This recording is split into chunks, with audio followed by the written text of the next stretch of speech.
Hello, all. I hope everyone is having a productive and enjoyable week. We are at the last portion of the book of Exodus. Very exciting.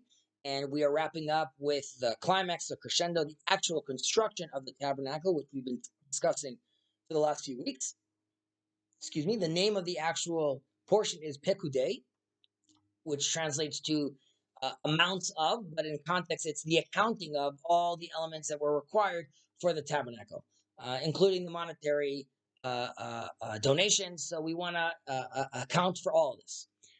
Now, focusing on the tabernacle itself that's being built in this portion, in the previous portions, we were told that the tabernacle is described from the inside out. So we have the ark from the acacia wood, menorah, the altar, and eventually we get to the outer boards of the tabernacle. However, in our portion, we see that the description of the tabernacle that Bezalel is constructing is being built from the outside, starting with the boards outside, all the way in, concluding with the vessels themselves.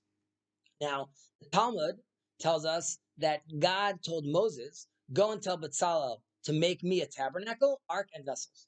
But Moses, when he's talking to Bezalel, reverses the order and tells him to build it from the inside out, starting with the vessels, ending with the tabernacle structure itself. In the Talmud, Bezalel challenges and asks Moses, how can this be? It's custom in the world to first build the structure, then bring in the vessels. If I build the vessels first, where are they going to sit until I build the actual tabernacle structure? And he asks us, perhaps God told you to do it the other way around? Moses replies to him with a question saying, perhaps you were in his shadow and knew this. This is also a play on Bezalel's name, which is Betzalel, which is in the shadow of God. Meaning, Bezalel had the intuition of the correct way to build the tabernacle. Moses himself was impressed by this, realizing that you clearly are the one to do this because you understand what God actually meant. I wasn't focusing on the order, rather just get this done. And Bezalel understands the sequence of how these things need to be done. It's also interesting that the Torah notes to us that Bezalel is from the tribe of Judah, and Eliab, the secondary architect on site who's assisting him, is from the tribe of Dan. Now, the Midrash tells us that there was no greater among all the tribes than the tribe of Judah, and there was no one lower than the tribe of Dan. And this is also the fact that he's the descendant of the maidservants. Now, however, God still tells Moses that Bezalel needs to compare with Eliab, so Bezalel's spirit doesn't get too high and mighty, right? Because both the great and the small are equal before God, before the Creator. And we don't want a person to get arrogant or demand to be honored because he comes from some sort of tribe. Right? And the tabernacle was created by two of these tribes, and also the construction of the first temple is made by two of these tribes. Solomon from the tribe of Judah, and Hiram, not King Hiram, rather the artist Hiram from the tribe of Dan, also participates in the construction of the first temple. Now, the tribe of Dan is basically symbolizing the opposite trend of the royal tribe of Judah, and in this sense, it's the lowest of the tribes. However, ultimately, the divine presence can't dwell in Israel and can't dwell inside the tabernacle without including all the forces within the people of Israel. So even those that are most opposed, ultimately, God wants complete unity. And we should also mention to us that Bezalel himself symbolizes then and even today the sensitivity to aesthetics. There is, from an anecdotal point, there is a letter from Rabbi Kook who he wrote to the Bezalel Society, the School of Architecture and Arts, that opened up in Jerusalem.